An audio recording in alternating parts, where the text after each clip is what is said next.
Hello दोस्तों, नमस्कार। तो कैसे हैं आप? उम्मीद है आप सब बहुत ही अच्छे होंगे और आप लोगों की पढ़ाई बहुत ही अच्छे तरीके से चल रही होगी।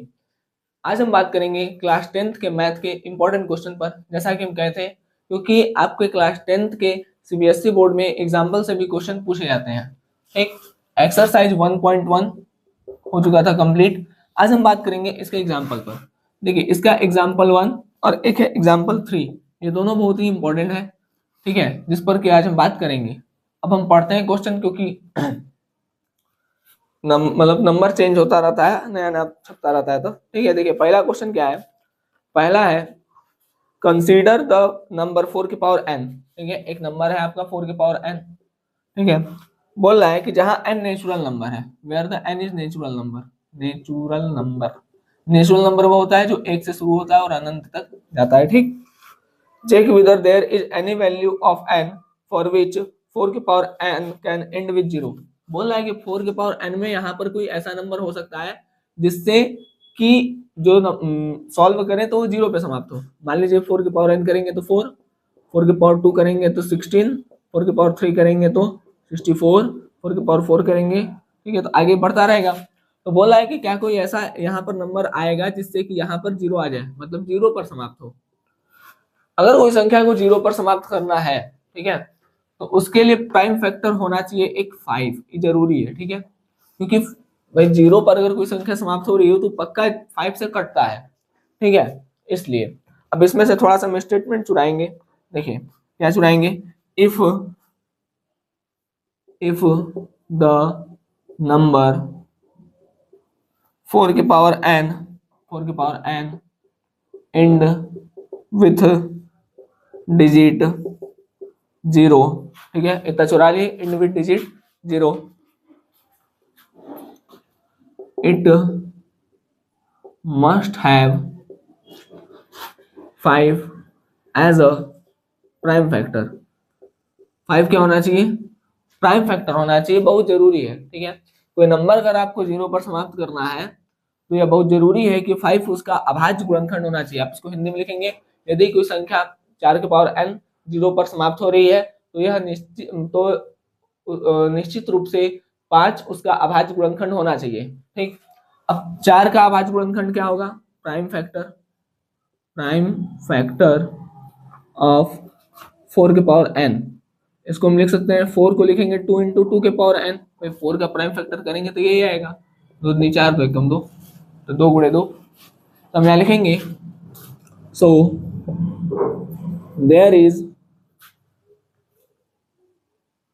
There is 5, so there 5 is not a prime factor of 4 की पावर n। ठीक है, दैट्स, ठीक है, या ऐसा करते हैं, there 5 is not a prime factor 4 की power n, so the number the number 4 की power n can never end with 0। ठीक है, देखिए अब हिंदी में बोल दे रहे हैं। आप हिंदी में कैसे लिखेंगे? कोई संख्या अगर 4 के पावर n पर समाप्त, सॉरी, अगर कोई संख्या 4 के पावर n है जो 0 पर समाप्त हो रही है तो निश्चित रूप से 5 उसका अभाज्य गुणनखंड होना चाहिए। फिर 4 के पावर n का अभाज्य गुणनखंड ऐसे लिख दीजिएगा, ठीक है। यहाँ 5 अभाज्य गुणनखंड, यहाँ 4 के पावर n, ठीक है, यहाँ 5 जो है 4 के पावर n का अभाज्य गुणनखंड नहीं है, इसलिए 4 के पावर n जो संख्या होगी वो 0 पर समाप्त नहीं होगी। ठीक है, तो ये आपको करना है। अब हम बढ़ते हैं एग्जांपल नंबर 3, मैथ का चैप्टर 1 का एग्जांपल नंबर 3। एग्जांपल नंबर 3 क्या बोला है? बोला है find the HCF of 96 and 404। HCF 96 और 404 का एचसीएफ बताना है बाय प्राइम फैक्टराइजेशन मेथड, अभाज्य गुणनखंड विधि से। ठीक, और फिर इसका क्या पता करना है? एलसीएम, और फिर इसका एलसीएम भी पता करना है। चलिए करते हैं फटाक से। 96 को हम कैसे लिख सकते हैं? देखिए 96 का करेंगे तो आएगा 2 चौका 8, 2 3 6, गलत हो गया, 2 16, 2 3 4, 2 चौका 8, 2 एकम 2, 2 3 4, 2 छक्का 12, 2 3 6, 3 एकम 3, तो 1 2 3 4 5, 5 तो 2 है तो 2 की पावर 5 गुणे 3। ठीक, फिर है एक तो 404, 404 है, 404 को क्या लिख सकते हैं, 2 दूनी 4, 0 2 दूनी 4, 2 एकम 2, 0 2 एकम 2, 101 है, नहीं जाएगा, 101 का 101 से काट दीजिए एक बार में, ठीक। तो 2 के पावर 2 और 1 है 101, ठीक है भाई, ये तो आपको इतना ही क्या होगा। अब देखिए 2 के पावर 2 इसमें भी है और 2 के पावर 5 है, तो 2 इसमें भी है 2 इसमें भी है, जैसे इसको 5 बार लिखेंगे, इसको 2 बार, 2 ठो 2 कॉमन आ जाएगा, तो HCF कितना हो जाएगा, 2 के पावर 2, ठीक है, और तो कोई कॉमन नहीं होगा, तो HCF हो गया हमारा 4, ठीक है। तो दो संख्याओं का HCF कितना आ गया, मतलब इसका HCF आया 4। HCF वो होता है जो दोनों में कॉमन हो, इसको 5 बार लिखेंगे, इसको 2 बार, तो इस देखिए 1 2 3 4 5, और नीचे वाले को 2 बार, तो भाई एक ठो ये एक ठो ये, 2 कॉमन हो गया, तो 2 गुणे 2, HCF वो होता है जो दोनों में होता है, ठीक है। चलिए अब निकालते हैं इसका एलसीएम। एक फॉर्मूला हमारे पास पता है, एलसीएम गुणे HCF बराबर पहली संख्या गुणे दूसरी संख्या, ठीक। एलसीएम हमको पता करना है, तो मान लेते हैं इसको x, HCF है 4, पहली संख्या है 9 6, दूसरी संख्या है 404,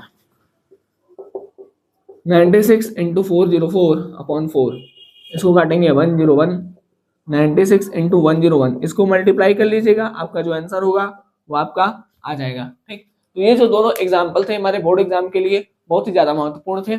इसके अलावा जो आपका हम 1.1 का लेक्चर 2 है, लेक्चर 2 कहाँ से कहाँ तक, क्वेश्चन 3 से क्वेश्चन नंबर 7 तक, ये सारे क्वेश्चन आपके इंपॉर्टेंट है, दोबारा फिर से वही क्वेश्चन कराना, ठीक है, मतलब कोई मतलब नहीं है, मतलब फिर से वही चीज बताने का मतलब है, ठीक है।